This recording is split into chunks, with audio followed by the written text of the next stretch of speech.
మరి వాక్యం ఏం చెప్తుందో తెలుసా? సంఘము క్షేమాభివృద్ధి చెందడానికి అందరూ ప్రయోజనం కొరకు ప్రతివానికి కూడా ఆత్మ ప్రత్యక్షత అనుగ్రహింపబడుతుంది.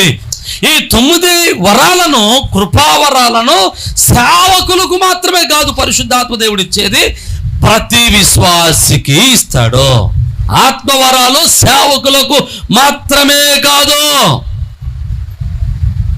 ఇది మరలా చెప్తున్నాను, ఆత్మవరాలు విశ్వాసులకు కూడా దేవుడిస్తాడు. సేవకులకు మాత్రమే కాదు,